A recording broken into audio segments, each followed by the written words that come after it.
This is Nucleus, the podcast covering America's top leaders in business and culture. I'm your host, Tripwire.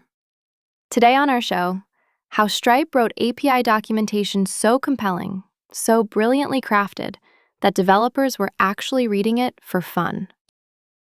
Last week, Stripe quietly crossed a threshold that should make every fintech company nervous. The payments giant announced it's now processing over $1 trillion annually. That's trillion with a T, for millions of businesses across 50 countries. To put that in perspective, that's roughly the GDP of Indonesia, the world's 16th largest economy. Patrick Collison, Stripe's 37-year-old CEO, built this empire by doing something radical in Silicon Valley, moving slowly, thinking deeply, and obsessing over problems most people find boring. While other founders chase viral growth and flashy exits, Collison spent 16 years turning the mundane nightmare of online payments into infrastructure as essential as electricity.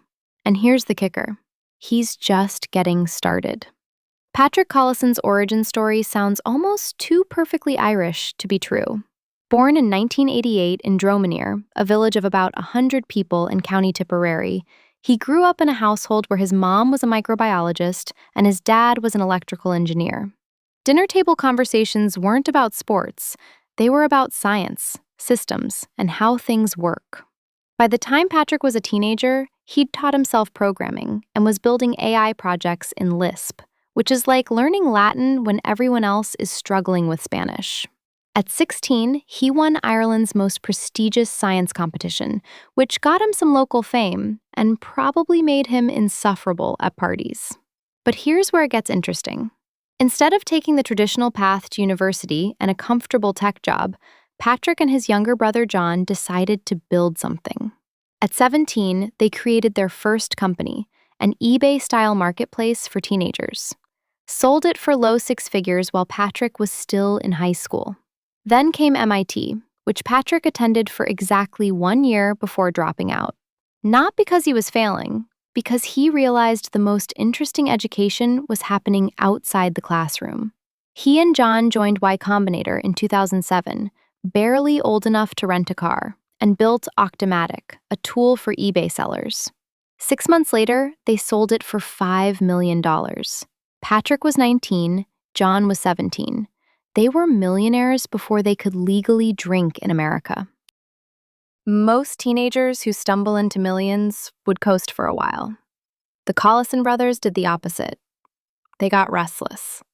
They'd built successful businesses, but nothing fundamental. Nothing that changed how the internet worked.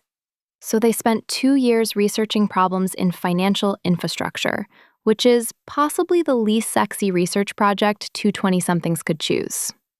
What they discovered was that accepting payments online was absolutely broken. If you wanted to charge someone's credit card on your website, you needed weeks of paperwork, bank relationships, compliance certifications, and integration with APIs that looked like they were designed by people who hated developers. It was so painful that countless businesses simply never bothered to go online. The insight Patrick and John had was simple but profound. What if you could accept payments with 7 lines of code? Not 7 pages of documentation, not 7 weeks of integration. 7 lines. That became Stripe. They launched a private beta in September 2010, and the invitation-only access created this mystique in the developer community. Early adopters were evangelical because Stripe solved a problem so elegantly that it felt like magic. You added a few lines of JavaScript to your website, and suddenly you could charge credit cards anywhere in the world. All the complexity, fraud detection, PCI compliance, currency conversion, bank relationships, Stripe handled invisibly. But here's the part that's easy to miss. Stripe's early days were brutal. Getting the first 1,000 customers took forever because payments require trust, and nobody trusted 2 Irish guys in their early 20s with their money. Banks didn't want to work with them. Businesses were skeptical. Patrick spent months personally calling potential customers, explaining the product, basically begging people to try it. There were reportedly moments around 2012 and 2013 when they seriously considered selling the company because growth was harder than expected and competition was intensifying. PayPal was entrenched. Braintree was growing. Why would anyone switch? The turning point came from a decision that seemed counterintuitive. Instead of chasing big enterprise customers, they doubled down on developers and startups. They made their documentation so good it became legendary. People would read Stripe's API docs for fun, which is absolutely unhinged but tells you everything about their obsession with craft. They focused on making the developer experience so delightful that engineers would integrate Stripe at one company, then bring it to their next company, then recommend it to friends. This bottom-up, word-of-mouth strategy was glacially slow compared to traditional sales, but it created genuine loyalty. Then came the platform play that changed everything. In 2012, Stripe launched Connect, which let marketplaces and platforms handle payments for their users. Suddenly, one integration with Lyft meant thousands of drivers getting paid. One partnership with Shopify meant hundreds of thousands of merchants. This wasn't just growth. It was exponential leverage.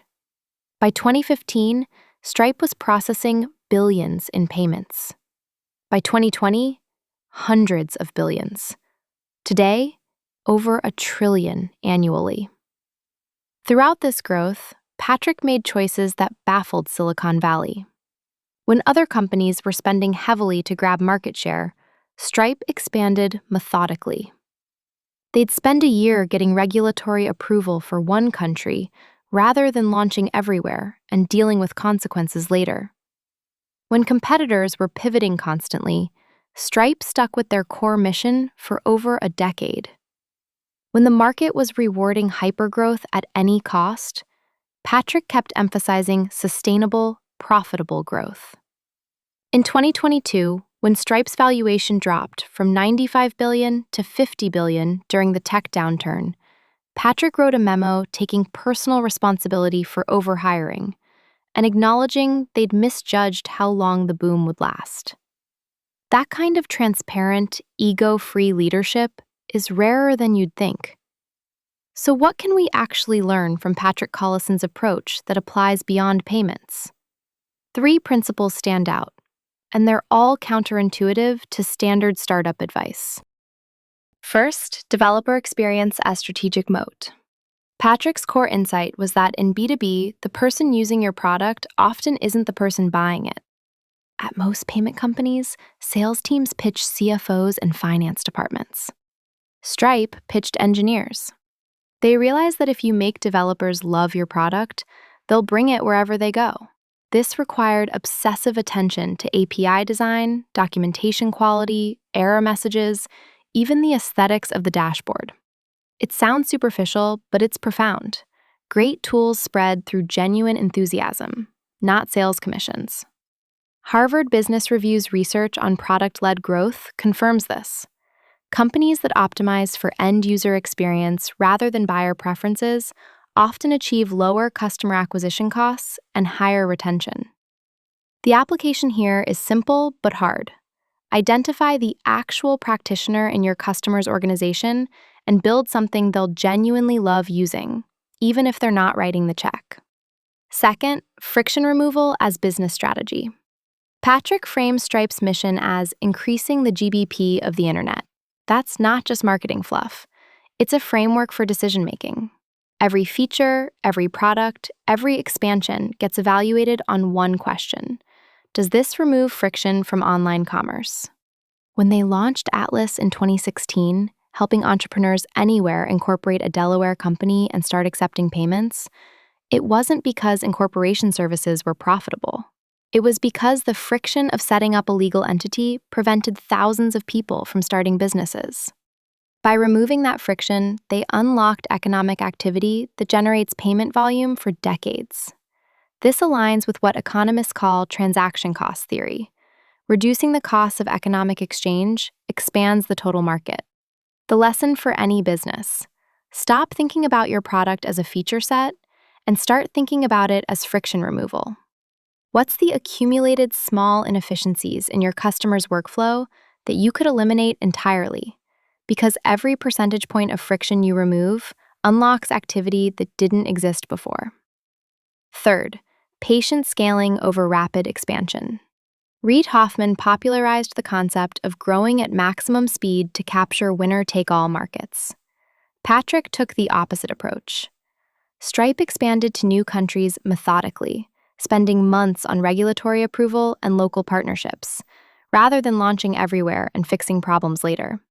They added products carefully, making sure each one worked excellently before moving to the next. They hired conservatively, even during boom times. This patience paid off in ways that are easy to miss. They maintained product quality, preserved company culture, built sustainable unit economics, and avoided the boom-bust cycles that affected competitors. The strategic insight here is knowing what kind of race you're running. If you're in a network effects business where first-mover advantage is decisive, rapid scaling makes sense. But if you're building infrastructure where reliability and trust are paramount, patience creates a moat. Ask yourself honestly, are we competing for temporary market share or building long-term competitive advantage? Because those require completely different approaches. So let's distill this into quick takeaways. Patrick Collison's path from teenage entrepreneur to fintech infrastructure shows us three things. First, optimize for the user, not the buyer. If practitioners love your product, economic buyers will follow. Second, frame your mission around friction removal, not feature addition. Unlocking new activity beats capturing existing activity. Third, know your race. Infrastructure businesses win through reliability and patience, not speed and aggression. The bottom line? In a world obsessed with growth hacks and viral moments, sometimes the most radical thing you can do is move deliberately, think deeply, and build something that actually works. Stripe's trillion-dollar payment volume didn't happen because Patrick Collison chased trends. It happened because he spent 16 years making one thing excellent, while everyone else was chasing the next shiny object. That's not just a business lesson. It's a philosophy for building anything that lasts. Thank you for listening to Nucleus. You can show our podcast team some love with 5 stars and a follow. Stay hungry. Stay foolish. Grab news. Thomas.